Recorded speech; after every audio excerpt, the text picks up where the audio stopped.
And my offering to them is always take the detours, always, because you might see something that will surprise you and you might stop, just like I did that day on that dirt road. You might see something that could change your life. And if you're only on the same path every day for your entire life, you're not even giving yourself the opportunity to see new things. Welcome to the Midlife Reinvention Podcast. I'm your host, Kavita, and the founder of Power Purpose Play, a global community of women in midlife.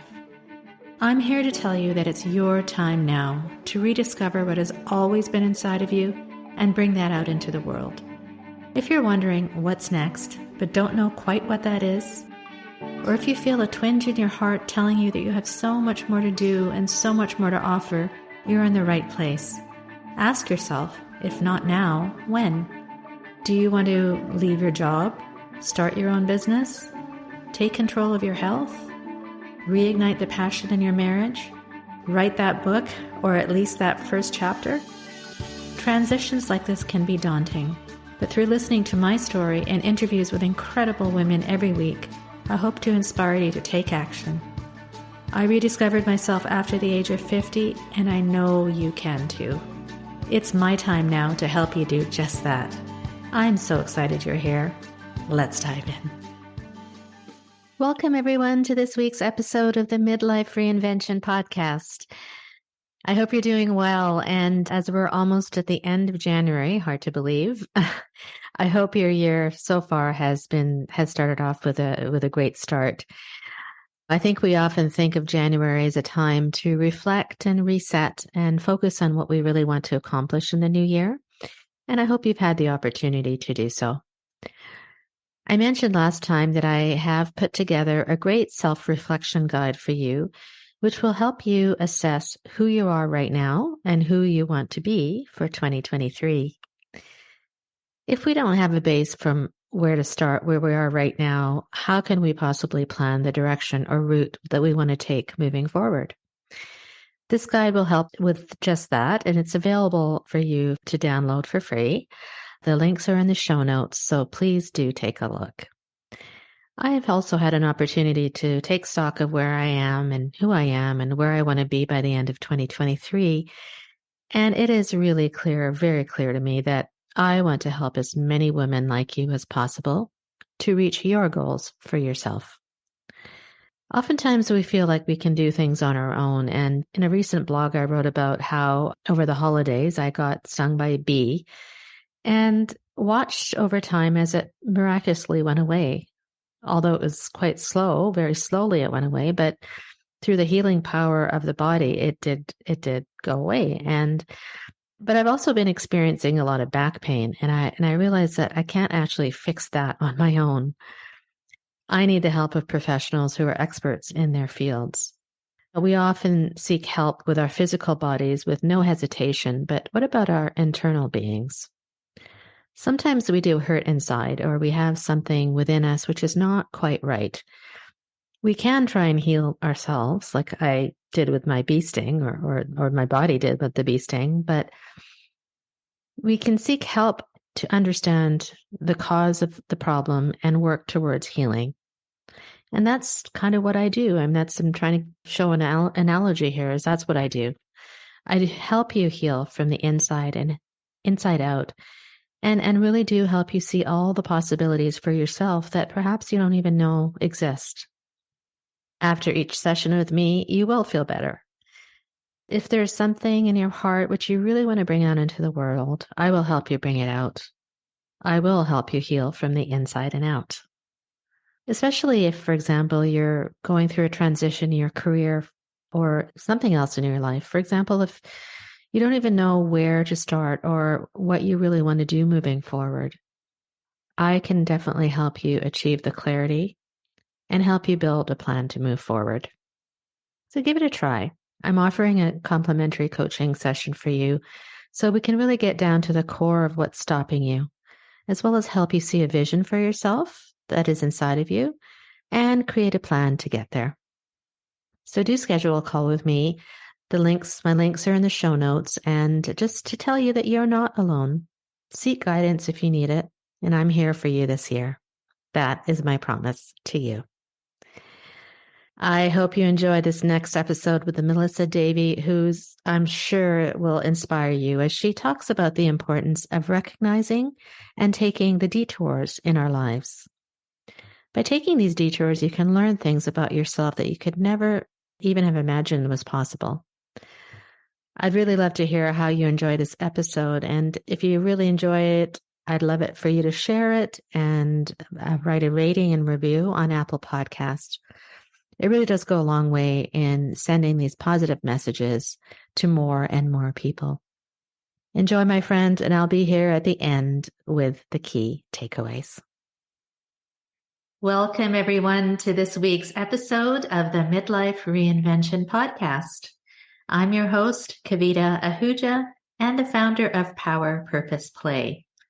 As a certified women's career and life transitions coach, my goal is to help you shine your inner power, discover your true purpose, and live a life of play. I am a coach, a course creator, a writer, and a speaker, and your host for this podcast. My mission is to empower women like you to believe and say with confidence, it's my time now. As part of this mission, I interview incredible women for this podcast who share their stories of reinvention and who will give you their advice on how to overcome the obstacles in your way to reach your vision for yourself in your next stage of life. This week is absolutely no exception in that I'm honored to have on the show today, Melissa Davey. Melissa retired from a lengthy corporate career in 2016 to pursue her third act and dream of becoming a filmmaker, and she has succeeded. Melissa began her early career in legal services, pursuing compliance and advocacy for disabled children. It was there in the late 70s that she became connected to and passionate about disabilities and Social Security law. She became a vice president of development for Community Workshops, Inc., which is America's oldest sheltered workshop for individuals with severe disabilities. And then in 1994, Melissa was recruited to Gen X and became their vice president of Social Security and Managed Disability. For 22 years, Melissa worked throughout the United States to bring services to individuals and the disability insurance marketplace. At age 65, with the clock ticking, Melissa retired from her career at Gen X and took a giant leap. After spending a day on the set behind the camera with a famous director, Melissa made the decision that changed her life. Pursuing her dream of becoming a filmmaker became a reality in late 2018 when Melissa completed her first film, Beyond 60 Project, a feature-length documentary about women over the age of 60. During 2019, Melissa's film was accepted by and screened at 8 film festivals throughout the United States and Canada, winning awards and confirming that it truly is never too late to start something new. Her second documentary, Climbing into Life, is currently in post-production. Wow. Welcome to the podcast, Melissa. How are you today? Thank you so much. I'm doing well, and I really appreciate your time. Oh, I appreciate yours. Are you kidding? I'm so excited to get into your life and all the great lessons that you've learned. And Melissa, I just read your really impressive background in Social Security and in managed disability. And then, as I mentioned, at the age of 65, you really took a giant leap to pursue your dream of becoming a filmmaker. So that is a huge leap. And maybe you can tell us, I know that you shared this with me before, but I'd love for our audience to hear that story about how you won a day on a set and then the lessons you learned and how that just kind of changed your whole life, I would say, I guess. Yeah. It's a funny little story, actually. But it was one that I do believe was supposed to happen. And when you've been in a corporate world for so long, you do wonder if, especially as you get older, you wonder, gee whiz, was this it? Will I really retire or will I try to do something else? And I was going through that process when our company was being bought out again. And it was being bought out by another private equity company. And And I knew that that would mean that if I stayed, which I could have, it would mean another 5-year commitment for me. And so there I was, 65, saying, gee whiz, do I still want to do this at 70? And the inventory that I was running through in my head was, oh, gee, here are the 10 things I haven't done. And filmmaking was just a fantasy that I'd had since I was a kid. I had never done anything with it, wasn't trained, didn't go to school for it, but it was on the list. And then a number of things happened, and you alluded to it. I ended up leaving a Washington, D.C. meeting. I was down there testifying before a congressional committee meeting on Social Security issues. And it was hitting me at that moment that, gee whiz, this is like Groundhog Day. Nothing ever moves forward. And we've had this same meeting over and over. So I left early. I finished my piece and I left early, came home. And instead of going to work, I hooked up with a friend just to have a break and kind of clear my head and figure out what I was doing. And she asked me to go with her to pick up her daughter from school and to drop her daughter off at this horse barn in Chester County, Pennsylvania, where I live. Yes. And as we were driving, she said, I go here every day and I think they're making a movie over there. So my ears kind of perked up. And I looked over, and sure enough, it sure looked like somebody was making a movie. So we dropped off Grace, came back down and stopped. And I said, I bet I know who it is. And she goes, how could you know who it is? I said, well, look how creepy it looks. It's probably M. Night Shyamalan because he lives here and he does creepy movies. And this looks like a perfect spot for him. So we looked it up on my iPhone. Yeah. And I went to his website. Up came M. Night Shyamalan is filming a micro-budget film, Chester County, Pennsylvania. And there was a picture of where we were sitting on his that website. Just gave me the chills. It was really weird. Yeah. And we both kind of laughed. And then I talked with her about, oh, gosh, I wish it was me doing that. How exciting. And then we noticed on the website that there was a little red button that said Charity Buzz. And come to find out that Shyamalans have an education foundation. So we started reading about this foundation, and they were trying to raise money for the foundation. And the hook was, if you bid, you may win a day on the set with M. Night Shyamalan. So the short story is, for 2 weeks, that's what I did. I was bidding money for his foundation in hopes of winning a day on a set with him. Right. I was bidding against a dentist in New Jersey, and we kept each day going up and up and up. And I was starting to get nervous about the amount, but I thought, well, what's the odds? Right. So I did. I won the day on the set with M. Night Shyamalan. Amazing. And when I say the day, it was 8 to 10 hours, and was with him behind the camera. I thought he would put me in a chair and just say, watch, and nice to meet you. But he was very, very engaging and a wonderful individual, telling me his process, getting me behind the camera, asking my opinion about things. And it was phenomenal. I mean, I was beside myself. Wow. And I absolutely realized that I hadn't felt that way about anything in a very, very long time. And we sat together at lunch, and at lunchtime, he said to me, what do you do for work? And here I am trying to explain this insurance, risk management, Social Security in a short sentence to a movie director. And he looked a little glazed over. And with a twinkle in his eye, because he is that way, he said, what do you really want to do? And I said, oh, I want your job. And he said, well, you better hurry up. So at that moment, his words, which were a joke to him, it was a 3-second conversation, hit me in the middle of the stomach like a ton of bricks. And I thought, he's right. I better, if I'm going to do anything else, I better hurry up, because I was already 65. And who knows how much time you have left. So that day, that night, actually, when I drove home in the dark, I said, that's it. I am going to not sign up for another 5 years. I'm going to give my notice. And that's what I did the next day. I gave my notice, a long one. I gave a year's notice because I knew I needed to mentor someone to take over this division that I had built for Gen X. And at the same time, I had made a big commitment to become a filmmaker. So I knew I'd better figure out what it was I was going to do and how I was going to do it. So Right. that's sort of how it happened. Wow. That's so incredible. I've heard it. You shared that with me before, but every time I hear it, it gives me the chills because there's several things you said that filmmaking was a fantasy and look where you are now. So that just proves that whatever you kind of have in your passions, or whatever passions you had even when you were a child, can actually be brought out. And you never know when it's going to happen.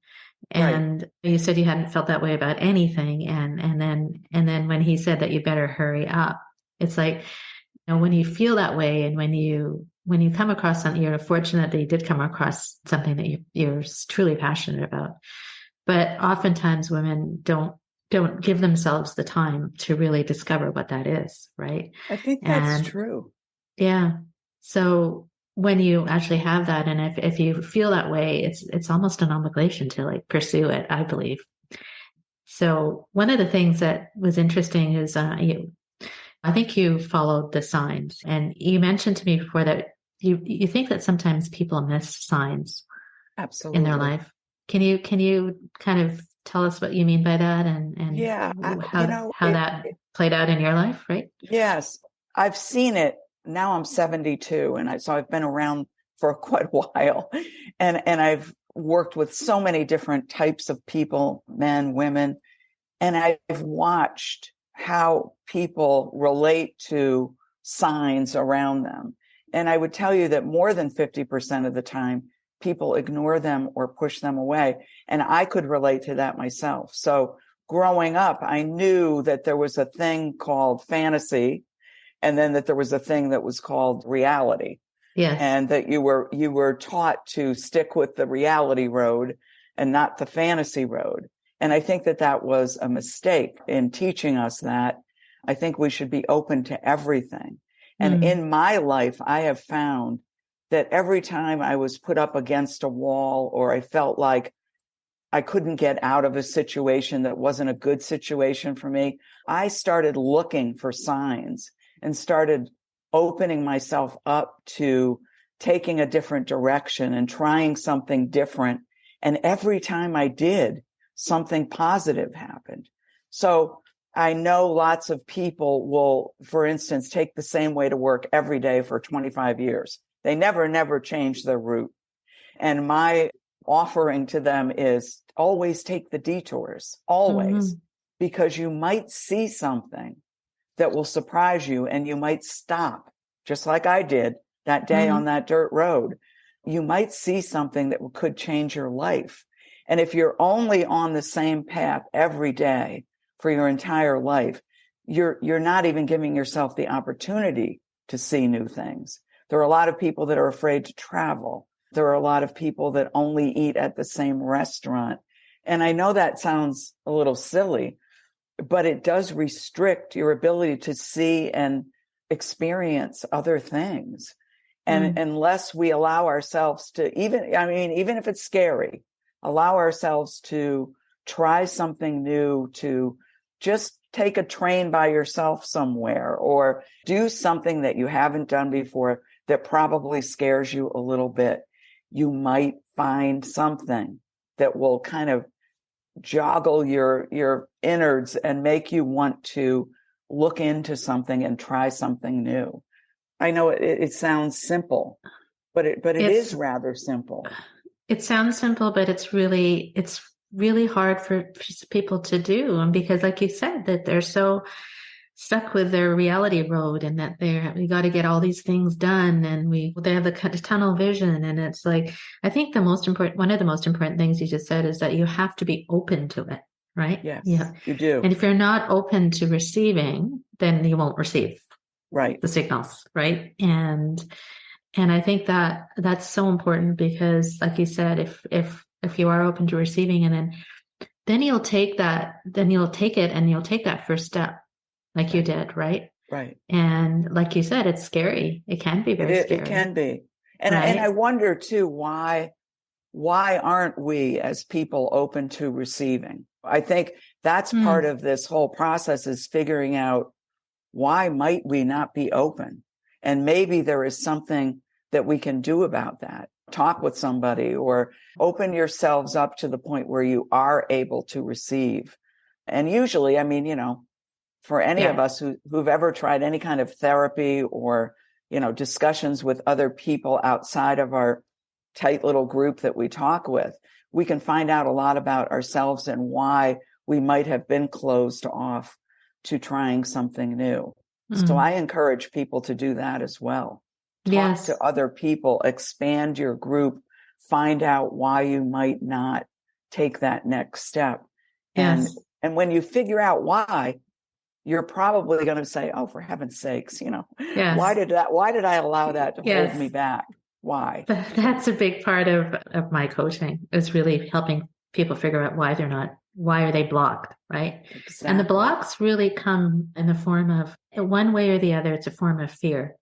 Yes. Right? It's a form of, could be a fear of judgment. Yes. It could be a fear of failure. Right. It could even be a fear of success. Right. What if I actually do this thing and it actually works? Well, then what am I going to do? Right. So and speaking and of, I went through that. I mean, I know. I'm speaking. Yeah, exactly. I'm speaking of fear. I mean, the flip side of fear is courage, right? So yes, you developed the courage to pursue this dream that you had since you were a child of filmmaking. And how did you have that courage? And what would you advise women who are standing at this kind of stage in their life or in a career, or whether it be their career or any other part of their life where they're thinking, I want to do something new or different, but I'm really afraid and I don't know what to do. So, the whole courage thing, for me, I think it has come with age and maturity. I've had people say to me, well, why didn't you do this when you were 40? Or why didn't you do it when you were 50? And when I think back, to be honest with myself, I say, I think I would have been too afraid. I think I would have thought that, why would you leave a financially secure job and do something so outlandish? Because I was at that point kind of locked into what it was I was doing and thinking that that's what I was supposed to do. And it takes some maturity and life experience to be able to challenge those thoughts. And so I don't think I would have been ready then. Maybe, I don't know. But I did it at a time when 65 was settling in, and I realized that I don't know how much longer I'll have on this earth. So if I'm going to do anything else, M. Night Shyamalan was right. You better hurry up. I say, if not now, when? But yes. Yeah. And in my jobs that I had many failures. When I look back, I've been divorced in life and remarried again. And I've had failures and that I felt terrible about, but that I learned from.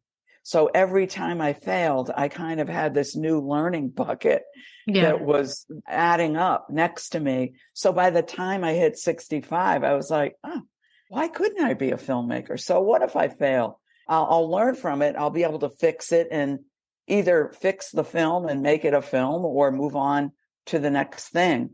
Right. I had become much more confident with age. People did say to me, there were people that knew me that actually said, you can't become a filmmaker. You have no experience. Why would you do something that crazy?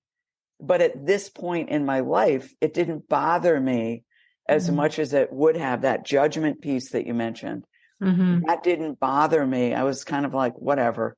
Yeah, maybe I will fail. I don't know, but I want to try it. And when I was younger, if I'd heard that from somebody, that would have made me retreat even more, I think. Oh, okay. Because judgment used to really affect me. And I did worry about what other people thought. Yes. When you get older, you usually, and it seems that all the women I've interviewed get to a point where you don't care anymore what other people think. You care what you think. Yeah, that's an interesting perspective. I never thought of it that way, and that the age and that comes with maturity and the courage comes with maturity. And I think that's very true. And I think what we can learn from that is that if we were taught, if younger people were listening to this, you don't have to wait until a certain age to get out of that comfort zone and to take the first step. But that doesn't mean that you have to do like a dramatic thing, like you did a pretty dramatic thing. Right. But my point is that you can do even a little thing that gets yourself a little uncomfortable, that you really, Yes. just to take the first direction, a first step towards that direction and see what it feels like. If it doesn't work, you're learning from it. You're only learning. You're only Right. growing, right? Like you said. So yeah, those are some great points about that. And I just wanted to ask you, so you decided to become a filmmaker, and then you did this film called Beyond 60. And you said in the trailer to Beyond 60 that everyone has a story to tell and you can learn a lot by stopping to listen. And I'm on a mission to find and tell these stories. Mm-hmm. So I just wanted to ask you why you decided to highlight women in their later years in your first film.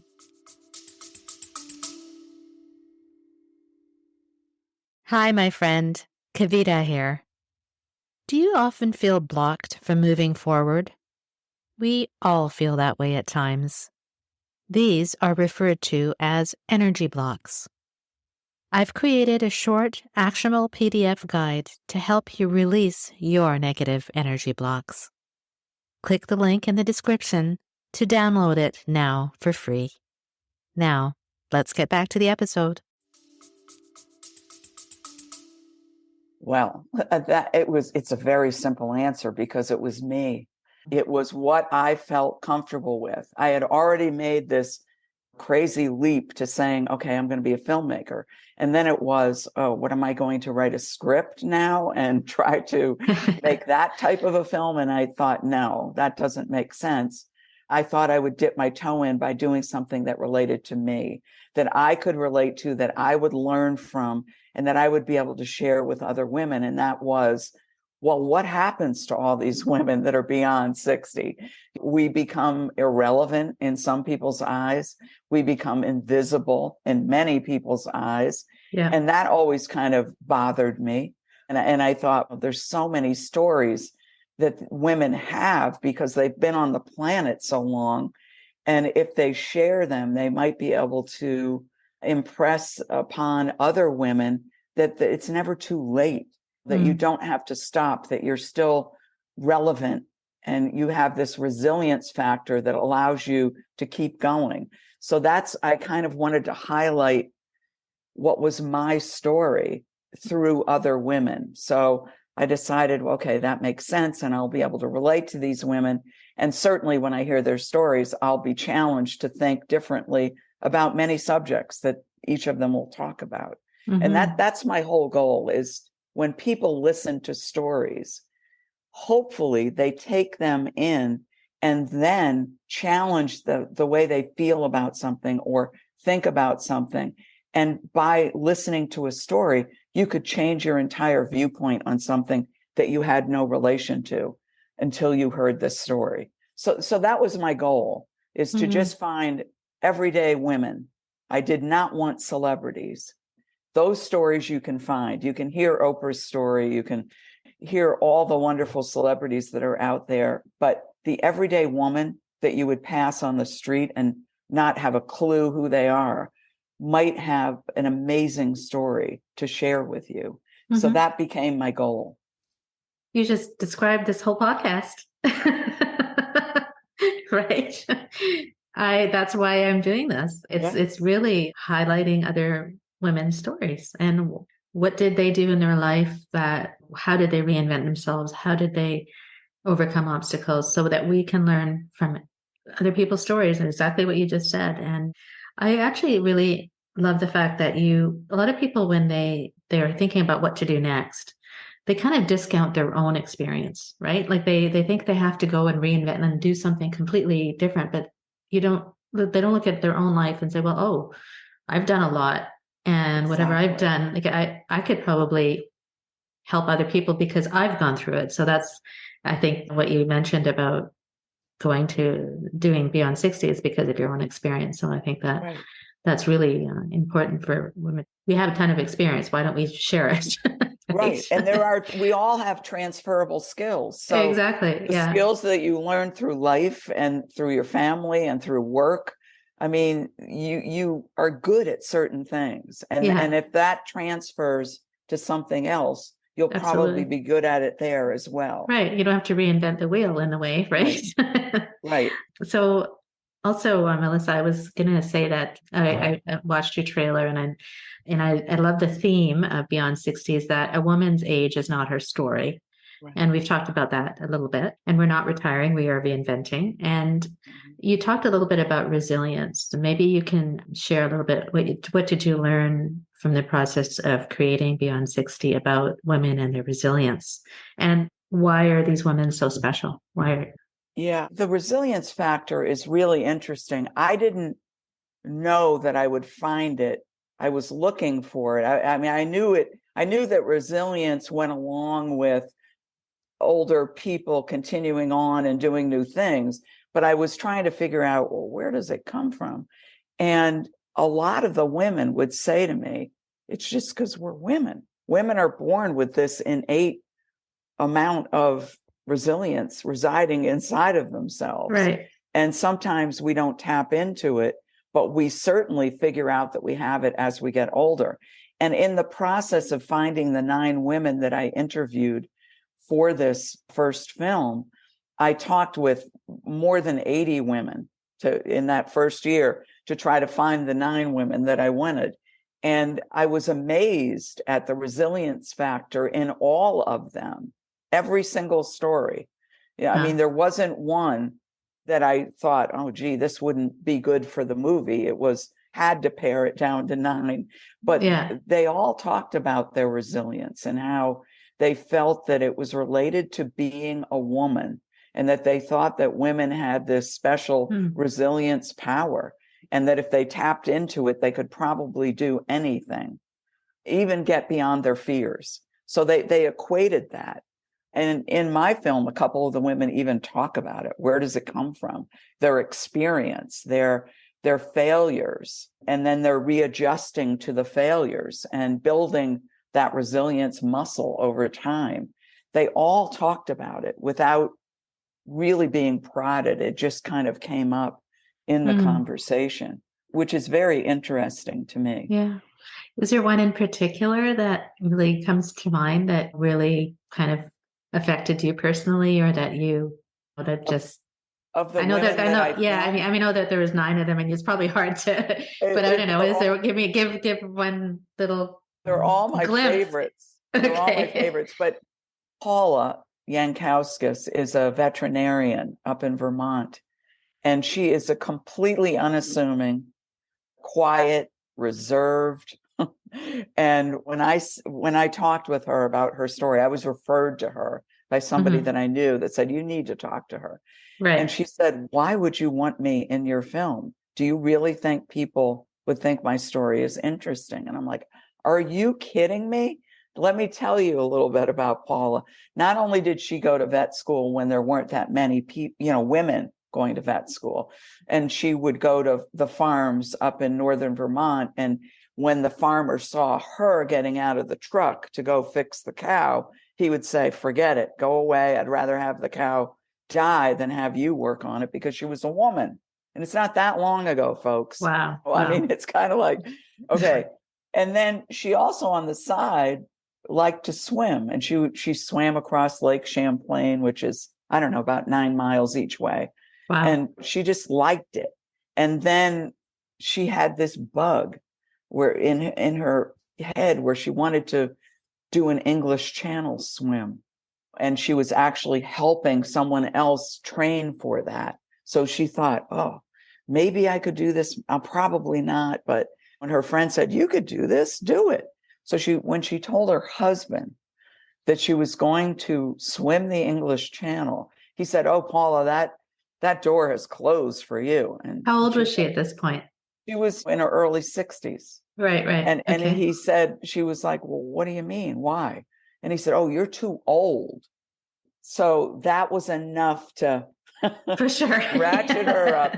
And the next scene in my film is her swimming the English Channel. And she was, at the time, she was the oldest U.S. woman to make it across the channel, 16 plus hours of swimming. across the English Channel into the dark. It's amazing. But for her, she was so humble about it and so quiet about it. She was like, really? Will people find that interesting? And I'm like, yes, absolutely. And she's just a wonderful, resilient, open, honest woman. And that's just one of the examples. Yeah. What a great example, especially that she was so humble and she didn't realize what the great things she's done. And that must have been such a wonderful learning experience for you as well. I mean, absolutely. as I do every week, like I'm learning so much from you. Like every time I speak to women who have these amazing stories and from different walks of life, it's so eye-opening. It's so motivating and inspirational. So that's fantastic. Thanks for sharing that.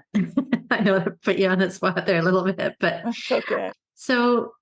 So Melissa, were you surprised by the success of your film? And if you were, I mean, tell me, does that tell you a little bit about, I know sometimes I think, like, how I was saying earlier about we're afraid of succeeding so maybe that if you were surprised, tell us a little bit about how that might relate to the gifts that we all have inside of us that still need to be explored. So I was surprised. I was very worried that a little piece of me was worried that I wouldn't be able to pull it off and make it a real film and make it palatable for the masses. And what I did for myself was I set these little goals. One was figure out how to make a movie. 2, make the movie, actually finish the movie, and then make a goal from there. So it was kind of like, okay, I made the movie. Now what? Okay, get into a film festival. That will give me some kind of recognition that somebody thought it was okay, because I wasn't sure that it was okay.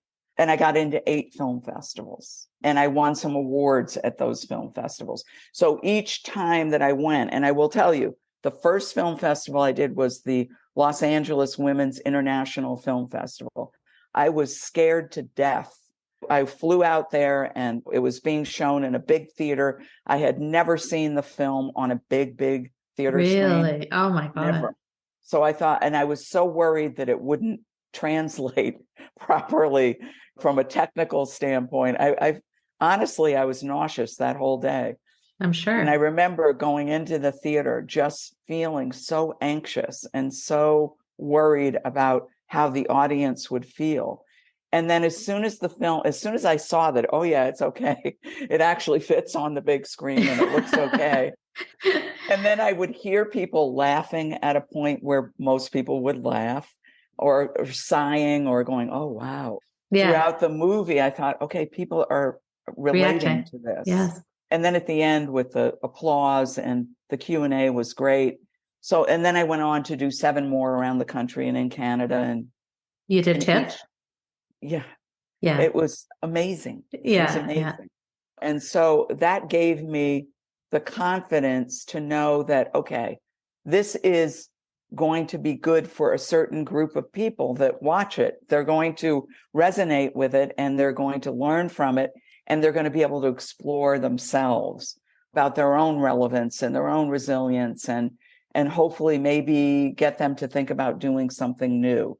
Then I started getting letters, emails from people who had watched the film saying, oh my God, this is awesome. I totally related with this woman or that woman. Oh, wow. Nice. And this is what I'm now going to do.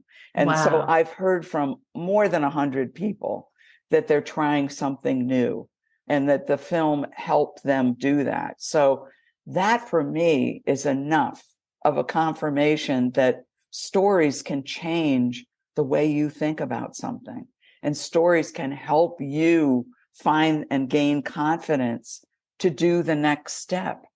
So it's been extremely rewarding and very exciting.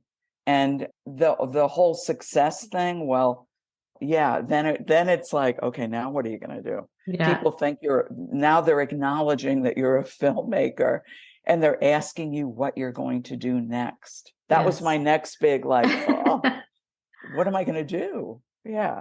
So there was that fear. Yeah. I think you're successful because you've changed lives. Yeah. Like you really have changed lives. If you think about it, if you just boil it down to that, I mean, all the things that you did, that experience that you told me about when going to the first screening, you got out of your own way, right? You have to get we have to get out of our own way in order to make a change and make a difference. Right. Because if you hadn't, then you wouldn't have received those letters. Right. You wouldn't have had people change their life. And it's because of you. So congratulations. Thank you. And one thing I want to mention is that feeling that I had before that first screening. I had felt that before in my life, and it held me back at times. Tell me about that. So if I felt that way when I was 40 about whatever it was that I was trying to do, and it was too scary, that gut feeling that I had would hold me back and I might not try it. So it was just confirming with me that as you get older, it becomes less scary to work through that feeling, if that makes sense. It really is worth just knowing that what's the worst that could happen? You just feel uncomfortable. That's okay, because you don't die. You don't, nothing terrible really happens. Yes. And you lose an opportunity if you don't try to fight through that feeling and just allow it to be. Like any emotion that we have, allow it to be. If it's grief, allow yourself to grieve. If it's joy, allow yourself to be joyful. If it's fear, allow yourself to feel the fear and then just push through it and get to the other side. Yes. I mean, if you hadn't done that, if we don't do these things, if we don't allow our feelings and allow it to be, like you said, then we never know what's going to be on the other side. Exactly. We don't know what's going to be on the other side. But if like you said, what's the worst thing that can happen? But in this case, what is the best thing that can happen? The best thing is that you've touched so many lives. And I think that feels really good. And you do the same thing when you're helping other women. And when you see that change in somebody or whatever it is that they might do based on the conversation that they had with you, right? That's what it's all about. And that's what storytelling is about. Yes. Just sharing and hopefully reaching somebody who might have a question about something and you've helped them answer it. Yes.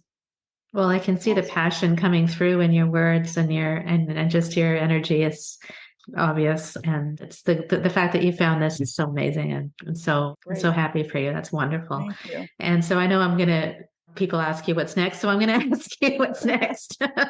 I know your next movie is called Climbing into Life. What a great title. Maybe you can tell us what it's about and why you decided to tell this particular story. Yeah. Climbing into Life is in post-production right now, meaning that my editor and I are trying to piece it together so that it really looks like a film. And I filmed it in May out in California. And this is a story about one woman instead of 9. I decided to do it easy this time. It will be a shorter version of what I tried to do before, telling this one woman's story. Her name is Deirdre Wolonek, and she happens to be the mother of Alex Honnold. So anybody listening that saw the documentary film Free Solo, that was about Alex Honnold's life. And he has been the only human to climb El Capitan in Yosemite with no ropes, nothing, no safety. Yep. Saw the movie. Yep. Yeah. So I bumped into his mother, who has an incredible story. And also I had already seen Free Solo. I knew nothing about his mother, but finding his mother and helping to tell her story has made me realize why Alex Honnold is the way he is, which is a very interesting conjunction of worlds. Dynamic, yeah. And Deirdre is 71 years old. Wow. She was never an athlete, ever, in any sense of the word. She was an academic. She was a professor. She's an artist, amazing artist. She's a writer of several books. She's a musician. She plays several instruments. She's amazing, right? Yeah. And then as her kids got older, she has 2 super athlete kids. Her daughter is a runner, a marathon runner, a long distance bicyclist. I mean, across country on a bicycle. And of course, her son, Alex, who climbs all over the world. Yes. as they got older, she was finding the divide between their lives and her life. And she's very curious about everything. So she wanted to learn more about them. So her daughter taught her how to start running, and she was not in great physical shape. And her son taught her how to start climbing. And so she did this to be more in their world, never with the idea that she was going to do anything spectacular. But Right. at this point in time, she is now the oldest woman to climb El Capitan in Yosemite, with ropes, of course, but, an amazing feat. So Wow. I was out there in May filming her in Yosemite climbing. I could barely make it up to the level, the 1,000 feet up that we had to get to watch her start climbing. It was amazing to me. And we ended up doing the rest of the interview at her home in Sacramento area. And it was her story is just amazing. So I hope people will stay tuned to watch Climbing into Life soon. That sounds fantastic. It sounds, again, a story about resilience, but also it sounds like a very interesting story about family and connection with your children, and how does that play into your life, and also, again, it's never too late to do what you really want to do. I think that's the theme. Yeah. It's not too late to do whatever you have in your heart, whatever the impetus or the drive is. If we set your mind to it, we can definitely do it. So, wow, looking forward to that. So definitely let us know when that's out, and maybe you can just tell us where we can see your movies, and how we can see that if there's a trailer of Climbing into Life, and where we can see all of your stuff.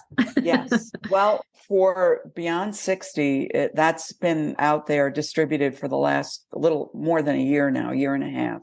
Mm-hmm. And that can be found on almost every streaming platform like Apple TV or Vimeo, Vudu, Tubi, Prime Video through Amazon. Nice. And it's also on demand if you still have cable TV. Some people do, where they would watch movies. They just go in and type in Beyond 60.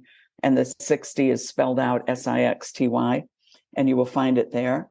As far as Climbing into Life goes, you can, for both films have their own websites as well as social media. And the best place to go is social media, Facebook and or Instagram.